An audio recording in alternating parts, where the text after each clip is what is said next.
Tommy. Hey, Andrea, how you doing? I'm doing well. How are you? I'm good. Lily is here, snooping about, nosing around, as I say. Lily, the executive director, who's a tabby. Yes, she's she's like 3.5, something like that. Yeah, and she's pretty cool. She likes company, and it's more laps to sit in. So, yeah, no, it's good to be here. I really want to take a second to say thank you to everybody who's been giving us such good feedback on the show. It really has, it's motivating for us because, I've done my share of podcasts, but this is the first one I've done of this nature where we're talking about wellness and health and weight loss and things like that. It's fun to be doing it with you, which is something I never thought in a million years we would ever end up getting to do and stuff. And so for people to come back and be like, it's really good, I really like it, and I've listened to it and I sent it to my husband, or I've got so and so listening to it now, it's nice. And I get a little obsessive with the analytics and looking at the numbers and stuff, but I can see that people are listening, and that's awesome. Yeah, it's we've gotten some great reviews. We've got some great suggestions for podcasts coming up that we will be. Yeah, and we look at every one of them that comes in. So I mean, we've got a running list of topics and questions that people have sent. So if you send it, it will be seen. Yeah, absolutely. So we encourage you to not only send topics to us, and we appreciate you communicating with us on the Facebook page. That has been fun. But we also appreciate if you like and share and share these episodes on your page. They do drop every Monday. It might help somebody just get jump-started on their or restarted on their journey to better health. And if you do leave a review, it might just get read on the show. So so feel free to rate and review us as well. Today is a landmark episode for us early on in our going, but one of the things that we wanted to do when we started this was to be able to bring some guests on and talk to people and hear about their journeys and things they've experienced. And today we have our very first guest. We have Anthony. He is a lieutenant on the fire department, and he's also my husband without papers, is what I'd like to refer him as. But what we're going to find out today is his journey. He has an incredible story. I mean, he had bariatric surgery. He had so many issues and complications that happened with this bariatric surgery, but he has defied the odds. He has kept his weight off. He leads a healthy lifestyle every day, and it's really fun to be part of it personally and to have him share it with you. Now, I want all of you to understand this one thing. This is not we are not anti-surgery. This podcast is not anti-surgery. I believe in weight loss surgery if you medically need it. I know that there are things that people can do and put in place before they decide on such a life-altering decision such as bariatric surgery. But again, this is not a knock on any method to get healthy. No. So Anthony has an incredible story, and I'm really excited for you all to hear it.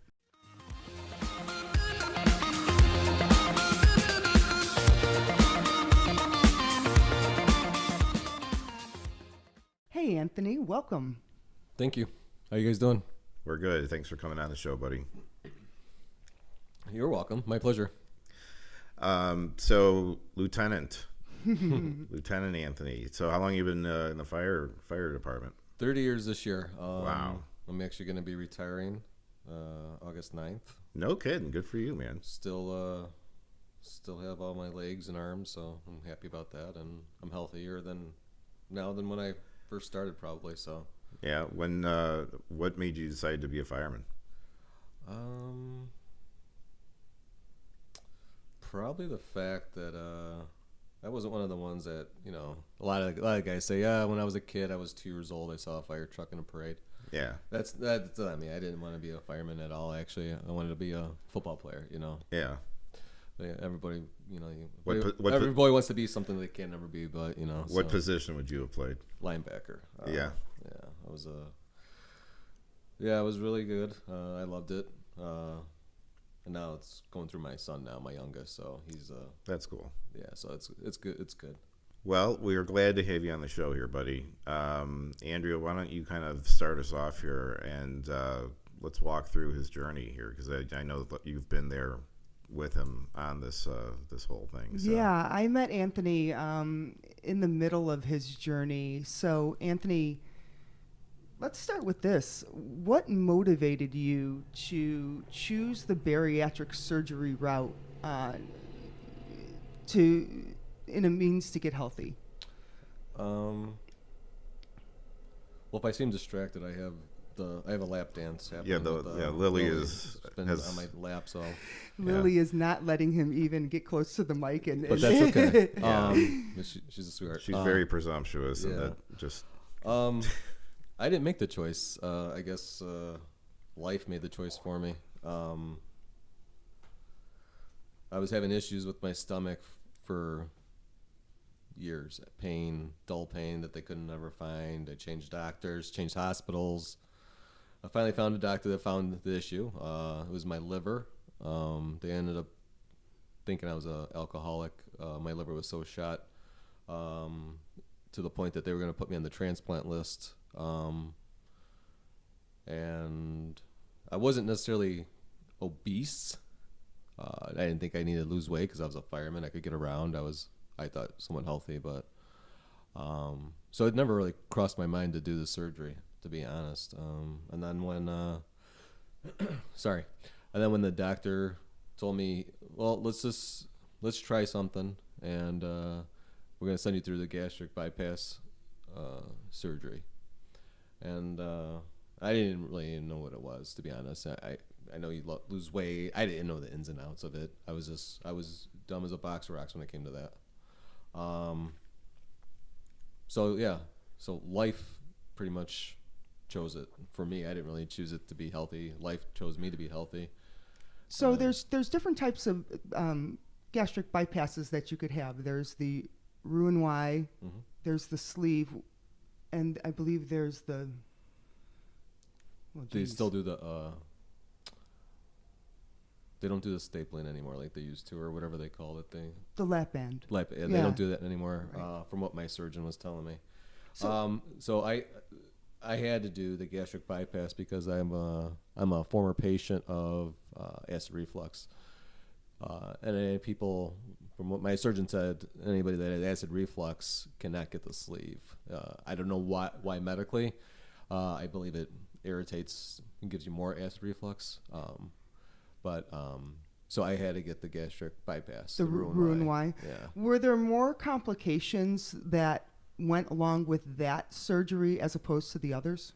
Yeah, this is the most effective and the most dangerous as far as complication-wise. It's not a dangerous surgery per se, but it has the most complications out of all of them because they actually twist your stomach and make a new stomach for you. From what they told me, it was like from a 16 comparable 16 in softball, what your stomach is now, to a golf ball. That's what they did to me. So that's how they. So that you take in less calories. Less food. Less food. Yeah. Okay. So talk us through your journey after you made the decision to go the bariatric route. What did you have to do pre-op to be eligible? Yeah, well, and if I can just throw in a little, absolutely. A side question to that as well, is how much did they prep you for the lifestyle you would be having to live after the surgery? So once I made this decision, those are all good points, because that's all I actually had to go through all of that, what both of you guys just asked.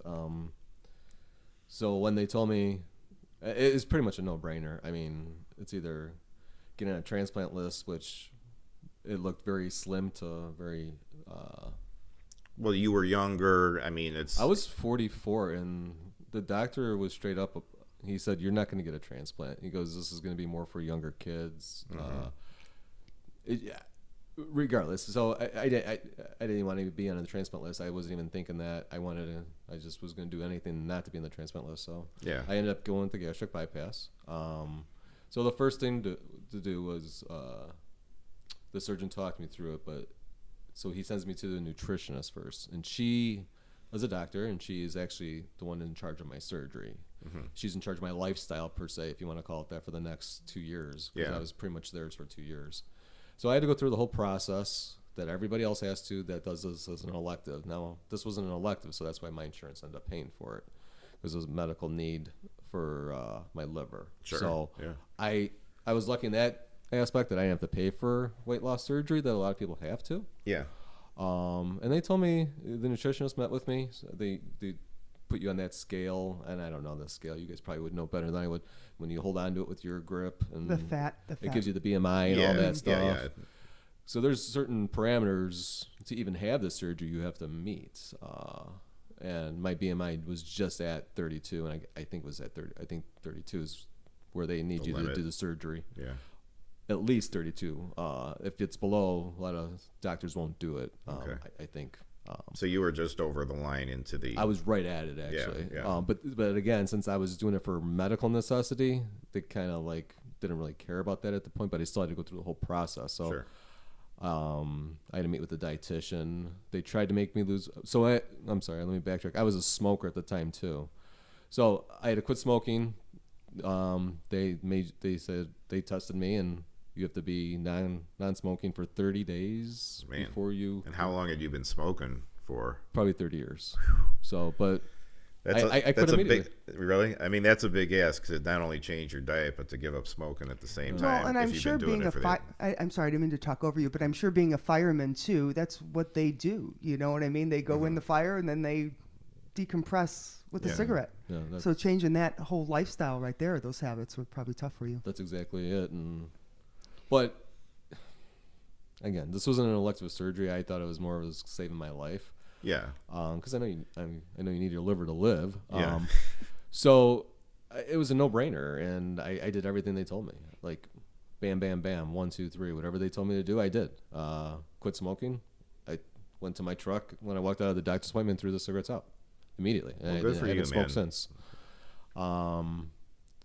Very few people can do that. So well, it gets trickier. That was easy compared to the food. So when they told me that, because I was a pop drinker and all that, junk food, typical fireman life that we don't have time to eat, so we get junk food. Sure. A lot of firemen. A typical fireman, when you first start, you probably gain 30 pounds before the end of your career. It's just sometimes it's fast food eating. You just have to do it sometimes. And doctors have that same problem. A lot of doctors that I've trained over the years, it's just their schedules they're just going nonstop all day. They get to have like maybe 1-2 meals a day, if you can call it a meal, and it's them hitting the vending machine or something. So Anthony, I have a question. Was your fatty liver disease that you had, was that caused by your lifestyle that you had prior to the surgery, the eating and stuff like that? Because I know that you didn't have an alcohol issue. From what my gastroenterologist told me. So my diagnosis was non-alcoholic fatty liver disease is what it's called. So what it is your liver, it's your fist, and mine was completely covered in fat. Oh, interesting. That's why it was reading I was having a bad, and that I was like very close to needing a transplant. So are you just more genetically susceptible to having this problem, basically? No, it's not a genetic thing. Yeah. It was. I asked the same thing because honestly, and every time I went to the hospital, because I had plenty of with all the pain I was going through prior to all this. I had so many hospital visits, and first question out of their mouth is, "Are you sure you're not a drinker?" Yeah. No, I'm not. I know. Many people don't want to admit it to them, and so that they ask 10 times. That's why, So I got onto this whole journey with the dietitian, and then they tell me the thing that I tell you, the one thing that really upset me the most. So the food was okay, but they were trying to give me a push along on this whole thing. Like they were, like say they wanted you to lose 5 pounds by 2 weeks for an elective surgeon patient. They really didn't care for me. They told me to try, but I tried. It just wasn't working. So I ended up losing 0 pounds before my surgery, and I ended up being 288 the day of my surgery. I didn't lose a pound, and I know some of the parameters because I used to be in some chat groups because I didn't know anything about the gastric bypass community, I guess if you want to call it. Yeah. And some people were upset. Like, you can get the surgery without losing the weight. Well, I had to lose so much weight and blah, blah, blah. I'm like, I understand it, but this was a medical need. I'm just doing what they told me. And then the one thing that was upsetting the most was the psychiatrist. He was aggravating. He was a pain in the ass. Really? Every week I had to go see him. Like, and I talked to a lot of people. A lot of people said they only saw one maybe once or twice. I saw him every week I probably seen that guy about 20 times. Like, to the point, like, he was getting aggravated. Like, I was getting aggravated to go see him, and he knew I was getting, because my temper was just getting the best of me. Like, I really need to keep telling you I'm okay with getting this surgery. Like, and in hindsight, he was just preparing you for what your lifestyle was going to do. You're just, in your particular case, you had come to peace with it and everything, so you didn't really need to go through that. But obviously, there's people that's a benefit for. Correct. So. Did they give you a structured diet to follow prior to surgery when they wanted you to lose that weight? Because I know that a girlfriend of mine who was actually very successful with her surgery had to go on a liquid diet prior to surgery. Did they have you do that? Couple of days before, I don't remember how many days. It was they made me drink Premier protein drinks, to the point I was getting so sick and nauseated that to this day I can't drink those. I will get nauseated and vomit immediately. Well, we'll never get them as a sponsor now. Well, yeah, forget them for a sponsorship. But I drank. They just forced it in me so much. But it's just because, it's just like when you get the flu. If you're eating whatever that day you ate, you ain't never gonna eat it again. Right. Nothing against it. I had so many of them in the beginning, but then but that's all they really made me do. Beforehand. My client I've got right now, who's looking at possibly doing this, they had her sit through like a day of walking them through all of the different potential outcomes and difficulties that could come with this, the lifestyle change, and they gave her a book with like a list of the actual diet and all the stuff that they'd be able to eat pre-op, post-op, all that stuff. And I looked through the whole thing, and a lot of it's pretty basic. I mean, if you're eating healthy, I mean, that's really what it is. So it wasn't anything too crazy, but there were things like, you have to get at least 8 ounce waters a day, but you had to like sip the water instead of drinking it. I don't like little medicine things. That's what they gave us, those little medicine cups that you get with like cough medicine. So did they go through any of that with you beforehand, or did you find this out afterwards? They do tell you in the beginning. However, you bypass a lot of it because you want the weight loss. You don't really care. You're not listening to a lot of it. Yeah, okay. At least from my perspective, I wasn't. Yeah. Like the complications. I mean, I don't know if Andrew talked to you about it already, but I had pretty much every complication you can have with the surgery. Yeah. However, it still worked. Yeah. Obviously to this day, and I still have the weight off. So I it's a bittersweet lesson to learn. But so talk to us about, you had the surgery, it's done. Walk us through like the first few months and how that was adjusting to it. So just a really short story. My surgeon, Dr. Veenstra, he was a good guy. Awesome surgeon. I would recommend him to anybody. He was probably like 10 years younger than me. He was as cool, like Doogie Howser all over again. Yeah. But no, he works out of Rush. That's his home base, but he was moonlighting as a surgeon at Northwest Community in Arlington Heights. Mm-hmm. My gastro was out of Northwest Community, so he said he would do the surgery at a Northwest Community. So I'm like, okay, whatever. I don't know the back doors of the surgeons or whatever they want to do. Yeah. So we had the surgery there June 17th of 17, and no, 19. I'm sorry, it was 19. Either way, at Northwest Community Hospital, and then he did the surgery. I was actually talking to Andrew this morning about when I had the surgery. I was just like, he just seemed like in his home base. Like you can tell he just didn't, he was like in his element. Yeah, because Well, that's a good thing to have when somebody's doing surgery on you. Yeah, I'm like, what's the matter with him? And then Oh, he wasn't in his element? not at Northwest Community. That's why there's something off, I thought. Oh, And- okay. Yeah. All right. And He the only usually does the surgeries out of rush. correct. Okay. Gotcha. Okay, I see. So there's just something up with them because I met with them so much because you meet with all these doctors so many times before the surgery. So the day of the surgery, he said the surgery went well.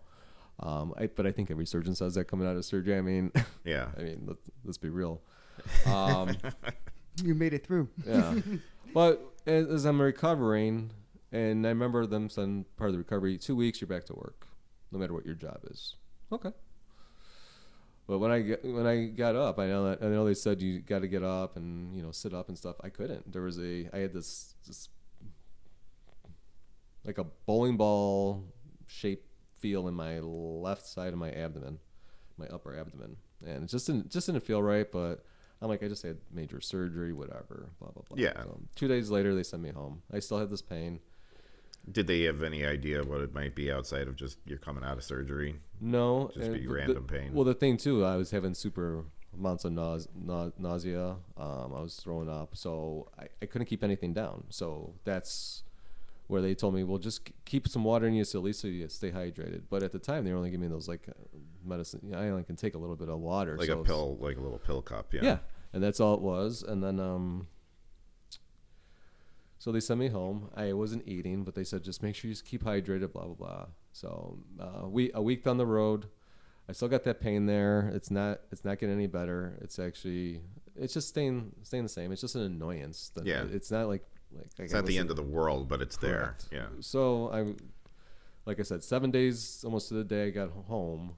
I just woke up from sleeping overnight in the lazy boy because after that type of surgery in your abdomen, you just can't lay flat. So you have to like lay in in a lazy boy type of recliner. Yeah.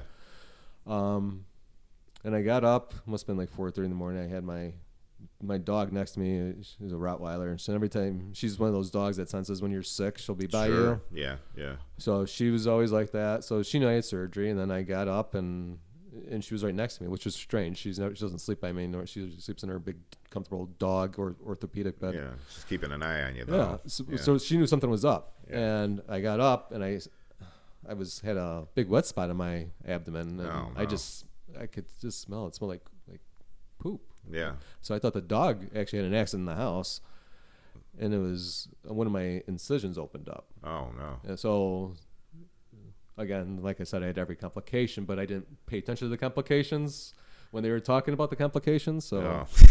so the ambulance come pick me up, which is a community right next to where I work as a fireman. So I was kind of giving them orders right off the bat. I'm like, all right, guys, get going. I need to get to my hospital. They didn't want to take me that far to the city, so long story short, went to Northwest Community. They didn't want to touch me. They didn't know what the heck was going on, so they transferred me to Rush 8 hours later. Oh, jeez. I ended up having a bowel obstruction. That's why my incision popped. Bowel obstructions are contraindicated, or not contraindicated, but they are they can happen from this type of surgery. Yeah, it's a common. Yeah. Yeah. So, and I got it, and it was a rough one. Were you eating food? I wasn't eating any food. So you went a week without even eating? Yeah. Just sips of water. Just sips of water. And somehow. And I was still doing it because I still at this point and still only sips of water. No one's yelling, no one's talking to me about eating yet or anything. I mean, they told me before the surgery, but I don't see the dietitian nutritionist yet because I'm still dealing with my surgeon and then doctors because obviously I'm still in the hospital. So that night I got out of the second surgery. They found the bowel obstruction. They brought me in right away. I remember my aunts and my two cousins came to come see me about 10, 11 o'clock at night, and they said I didn't look any good. I remember seeing them, and then that night I threw a pulmonary embolism, it's called, or a PE, which is a blood clot in your lung, which is also a common side effect of any surgery, not just gastric bypass. Any surgery can have that. Mm-hmm. And I got lucky to have one. Just a really quick side note, when they tell you they see the white light, you see the white light.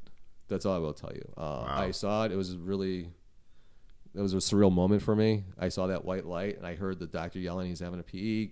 Give him some I forgot the medication type. And then I was in testing for that the whole rest of the night. So yeah, it was a rough one. That must have been horrible. It was very You horrible. must have been scared to death. Yeah, I didn't have anybody there. Because my aunt and 2 cousins already left.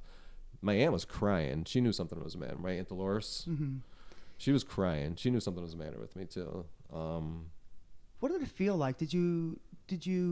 Well, remember, you have to think. I just came out of surgery. I'm drugged up. So I didn't know a PE was coming. Right. I wasn't even able. I was just. I couldn't. I was just. This is my second surgery in 7 days. 2 major surgeries in 7 days. So I'm shot.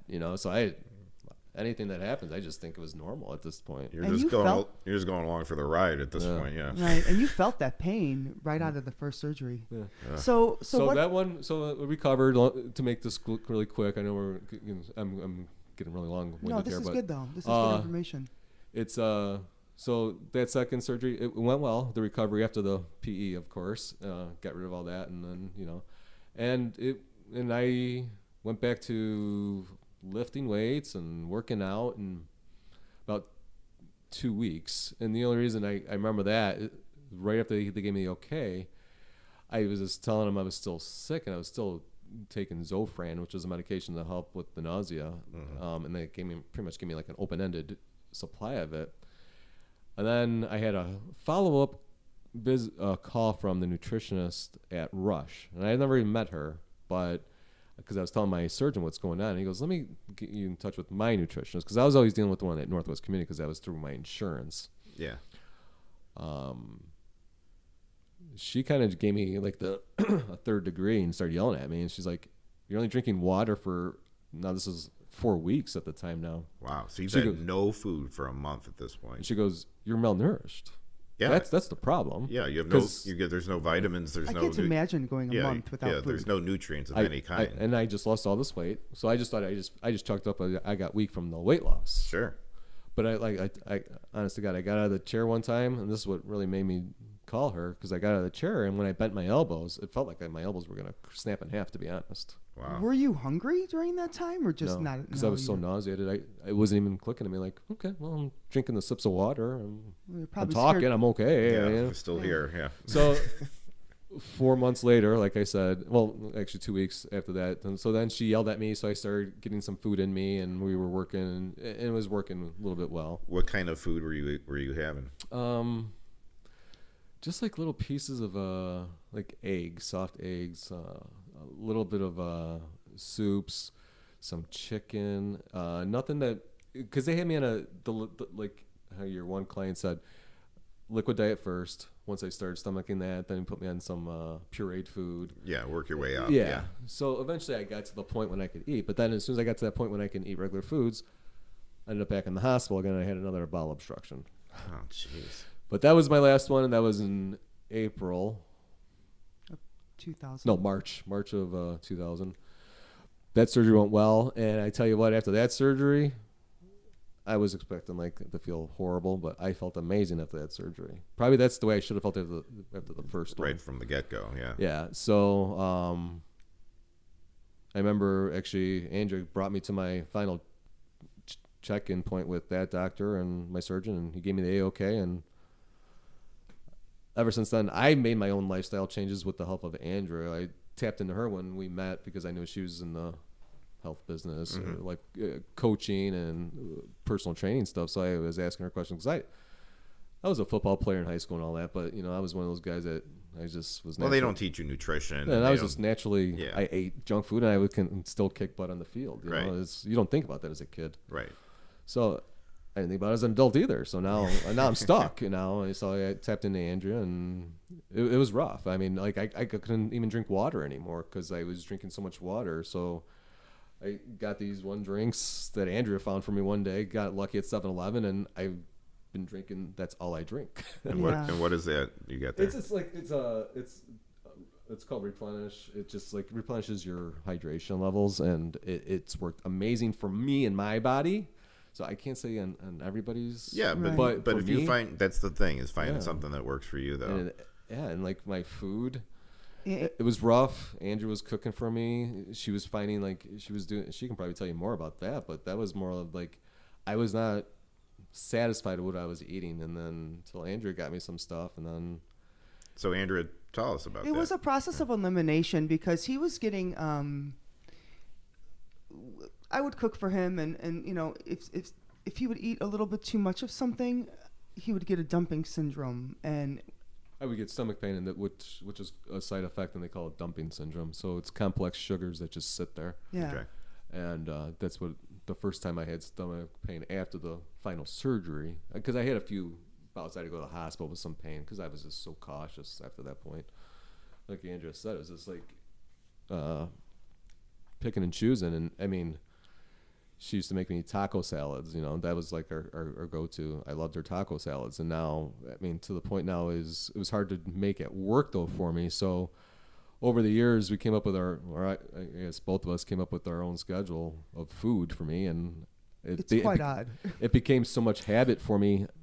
I eat the same thing every single day of my life. He eats the same thing every single day. But it was a trial and error to get there. You know? He has a very odd nutritional plan, but it works for him, and he never has an issue again. And you know, that's what nutritional plans are. That's what they are. It's what works for your lifestyle. Not everybody could take down broccoli. He can't. He'll be sick if he does that. You know. So he has. Why don't you tell everybody what you have every day? You wake up. Let's talk. You know what? Actually, this would be a really good conversation to talk about your morning routine because you have defied the odds. You have lost 120 pounds. I think you put 20 on in muscle, and you have changed your life. I mean, you really are a testament to what lifestyle change is all about. So let's talk about your morning routine. You get up. What time? What's it like? Well, first of all, you have to get in the routine of your own self to just tell yourself you have to change. That's why most of the people fail gastric bypass, which they do. And they told me that. Like, I want to say it's almost 50%. Like, almost half the people put the weight back on, and then some. So I didn't want to be part of that statistic. Plus, I got a second lease on life. I lost all this weight. I'm like, okay, now I just need to get some muscle and get in shape. Well, it's like after you've gone through all of this, you sure as hell don't want to just like, put the weight I mean, down. I technically almost died from that PE. Yeah, so absolutely. I'm like, no, I mean, so the storylines are going to change for me than opposed to somebody that's like, I want to lose 30 pounds for the summer. I'm going to get gastric bypass. Well, okay, well, that's not going to be as big a deal for them as it is for me. But it was life changing. So, like I said, I quit smoking. I did everything they told me. So I knew what I thought I knew what needed to be done. And then with talking with Andrea and working with Andrea with all this, we found out everything I needed. And so what is it you do now? So now, it's so habit for me now. It's so you can ask her when I get off my habit now. Now I kind of start freaking out. But so the morning I get up, and we usually get up about 3:30, or I do, and I start. I have lemon water with vinegar, apple cider vinegar, and then I fill the rest up with just regular water, just a cup, and pretty much it's like a shooter. I just shoot that down, and for me, I do that twice a day. I do it at, like I said, first thing in the morning, and then probably out 3 to 5 o'clock in the afternoon, and it keeps me regular. And as much as when you drink it, it feels like it's working. And I have never had a drink like that. Actually feels like it actually works. It just rips. It feels like it's ripping the crap out of your insides and just getting ready to. So it's awesome. I love it. It's cleansing. Yeah. Yeah, and the vinegar balances your gut, makes it a nice alkaline state. Yeah. To take in your food. So then I make coffee. I have to have my Dunkin' Donuts coffee. So yes, I am bougie. I have to go get the Dunkin' Donuts grounds from the store. Well, my brother will only have Dunkin' Donuts coffee, so you're not alone. This is a weird thing, but and then I have a cup of coffee in the morning, and then I go to my workout. I do pre-workout. Certain brand that works for me. I'm not going to say who it is. Just, there's certain brands that work.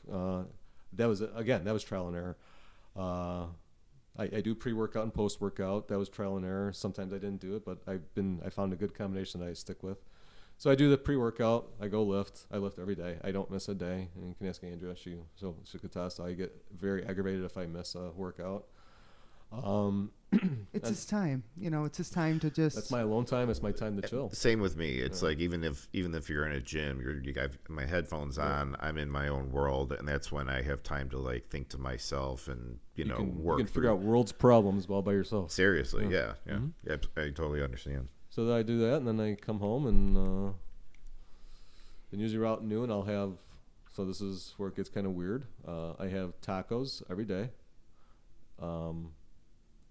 Flour tortillas, certain brand that doesn't upset my stomach. So this was all deductive reasoning. There was a bunch of tortillas I tried. There's only one brand that only works. Only one brand of spice that works that I can put in the meat. It's very particular, and I have to be very particular in order for me to continue success. So I have 2 tacos at lunch. And I might have some saltine crackers as a snack or some unsalted pretzels as a snack. And then if I've had some issues with my sugar dropping since the surgery. It's not that I'm diabetic. I haven't been tested. I'm not diabetic, but so I have like peanut butter is my ultimate for me that I can live off peanut butter. Yeah.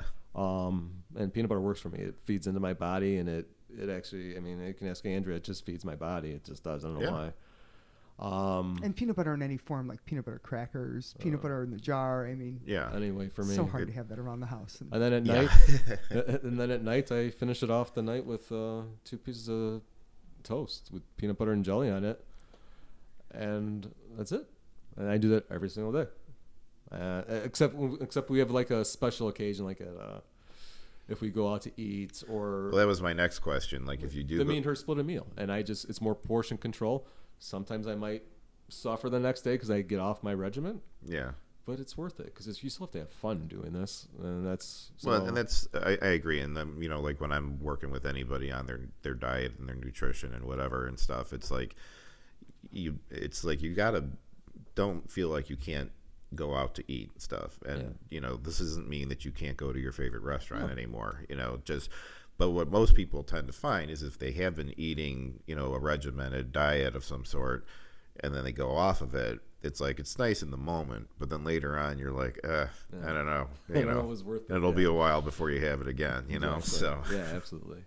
And then it was just that's quite a story. Yeah, that's excellent. And now here I am, and here you are, and you look incredible. I mean, I have posted his before and after pictures. The before picture was before the surgery.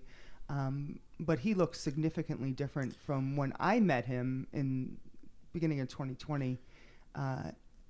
He had lost some weight, but he was skinny fat. Yeah. Well, I was telling you last night, we were talking on the phone, and I was like, I didn't know him during any of that period of time. So I was like, as long as I've known him, he's always looked good. Yeah. Yeah, so he works his ass off. I mean, I've seen him get better over time for sure since I first met Anthony, but I would never have imagined he was ever at any point 288. What was really cool is watching him evolve, because when he first got into working out again, I would write him a little workout and he would go do it, and then he'd come back after several weeks and go, oh, I need another workout, and then I'd write another workout, and then I was like, listen, start following fitness professionals on Instagram.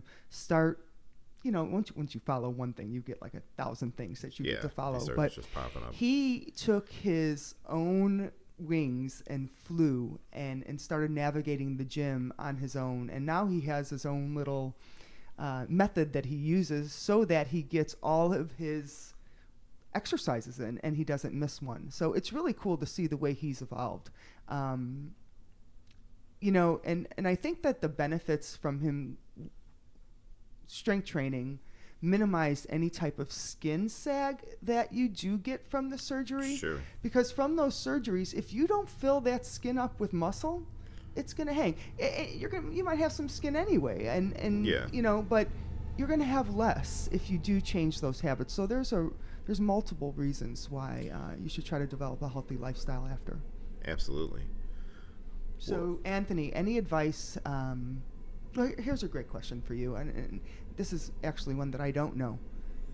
Would you do it again? I've been asked that before, and I would say yes and no. Just like any other thing, any other operation or any anything in life, you have to weigh the good and the bad, and how it's going to affect everybody, not just yourself. Because you need help when you go through this type of. Sure. It wasn't a weight loss journey for me. It just turned into one. And a healthy, I wouldn't even call it a weight loss journey. I'd call it more like a healthy lifestyle journey. Lifestyle change, yeah. But you need help. You can't do it on your own. I mean, you can try, but you need support from people. And with the surgery, would I do it again? Yes, because it got me as this major jump start. But man, I got my butt kicked. Yeah, you did. Yeah. Getting to that point, so I have a bad taste about it, but at the same time, it saved my life. So And I kind of have to like it and say yes, I would do it again because it saved my life. I can't say no. Yeah, and it's like now you're in a spot where I think the surgery motivated you to be able to do all of the things that you're doing now. Mm-hmm. You could have done these things before the surgery, but mentally, I don't think that motivation would ever have come. It's all about motivation. Right, and it's like, because you had a very okay, this is what we got to do, going for it, and it's black and white. There's just, there's no two ways about it. Absolutely. And sometimes that's what it takes for some people to make that change, is something that's just like, okay, if we don't do this, that's it. Absolutely. How's your liver today? Have you had that checked? It's a 100% function, so it worked. It worked exactly what it was supposed to do. That's great. Congratulations. Yeah. You are truly a testament to, overcoming any odds and healthy living, and you're an incredible man. And honestly, I didn't believe it. I never believed all that stuff. Oh, it's just, you just got to change what you eat. You got to change your lifestyle. I didn't believe any of that stuff. Because you do it like anybody else that loses weight. You do it for 2 weeks, it doesn't work, and you go right back to your old habits. Yeah, it's the same thing, but it's exactly that. It's changing your lifestyle, changing your habits, working out. You have to. It's consistency. That's all it is. Well, you should be very proud of yourself. Thank you. So, well, thank you so much for coming on the show, sharing your story. You guys are welcome. Thank you for having me. Yeah, thank you, Anthony. Sharing your story with us and with all of our listeners. And like I said, I mean, I already know, one person who I think will find this very valuable to listen to. Yeah, you did really well, and you'll get dinner tonight. Thanks again, Anthony. All right, thanks for coming on. All right, bye-bye.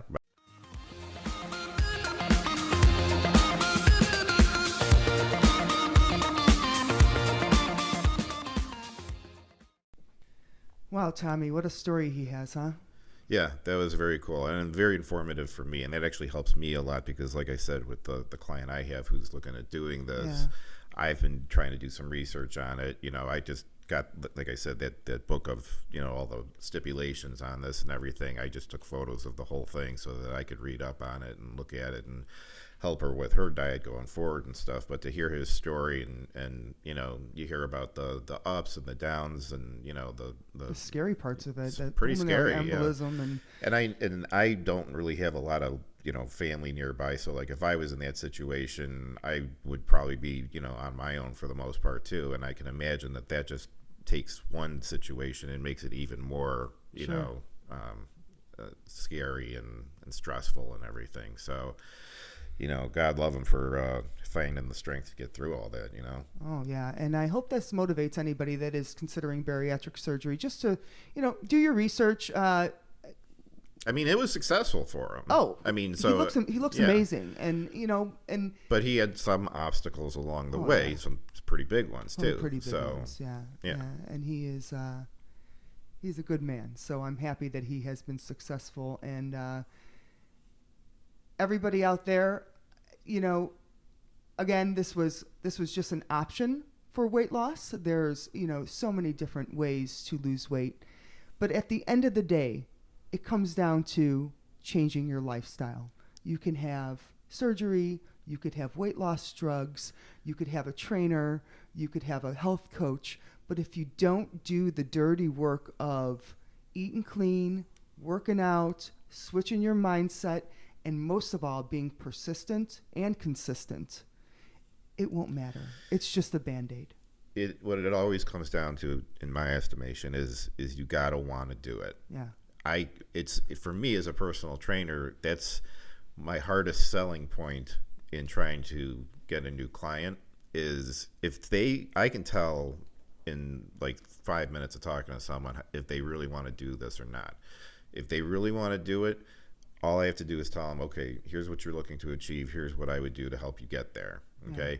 But there's nothing I can say to somebody who doesn't want to do it, hates working out, doesn't want to make any change, that's going to change their mind. I can't get any, there's nothing I can say that's going to do it. It's got to come from within. Yeah. And, so that to me is the most important step. You have to decide for yourself that you're going to do this. You have to decide why you're going to do this. That's the biggest thing. Why is the biggest thing. That's what you come back to. Right.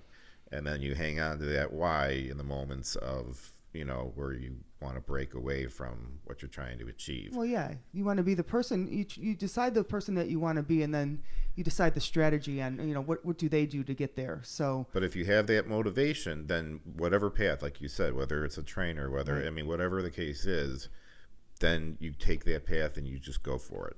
And, and I encourage everybody too, if you are considering, weight loss surgery or Ozempic or anything like that, you could reach out to us too with any questions that you have. And if it's something we don't know, we know people who do. We do. I got a guy. Yeah, we got a lot. We both are lucky to have a good network of people. So like if anyone ever comes to me with something, if I don't have the answer, I'll go find out. Absolutely. So. Well, I thank you everybody for joining us today. I hope that this program was very insightful and gives you some of the answers that you need on probably the worst case scenario for bariatric surgery. Yeah.